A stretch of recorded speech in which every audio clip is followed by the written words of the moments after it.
દાહોદ જિલ્લામાં મોરે મોરા ભગવાન બિરસા મુંડાની ખંડિત મૂર્તિ આજે હજારો યુવાનો દ્વારા ફરી ભગવાન બિરસા મુંડા સર્કલ પર મૂર્તિનું અનાવરણ કરવામાં આવ્યું। ધારાસભ્ય મહેન્દ્રભાઈ બાબરની ઉપસ્થિતિમાં બિરસા મુંડા ભગવાન મૂર્તિનું અનાવરણ દિવાળીના તહેવાર જેવો માહોલ ઇતિહાસમાં પહેલી નજરે સર્જાયો। દાહોદ જિલ્લો આદિવાસી બિલોનો બાહુલ્ય સુંદર રળિયામણો જિલ્લો છે।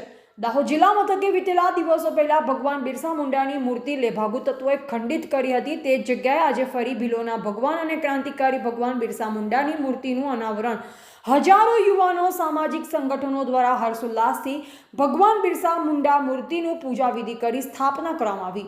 આજના દિવસે ભગવાન બિરસા મુંડા મૂર્તિના અનાવરણ દિવસે બાહુબલી અને લોકલાડીલા યુવા ધારાસભ્ય મહેન્દ્રભાઈ બાબર ફૂલ મોજમાં દેશી ઢોલ સાથે જોવા મળ્યા। હજારો યુવાનોની સંખ્યામાં યુવાનોએ ભગવાન બિરસા મુંડાની મૂર્તિની સ્થાપના કરવામાં આવી। આજે ભગવાન બિરસા મુંડા મૂર્તિનું અનાવરણ થતા દાહોદ જિલ્લો, મહીસાગર જિલ્લો, છોટાઉદેપુરથી હજારો યુવાનો દાહોદ આવ્યા અને દેશી ઢોલના તાલે હજારો યુવાનો વચ્ચે ભગવાન બિરસા મુંડાની મૂર્તિની સ્થાપના કરવામાં આવી।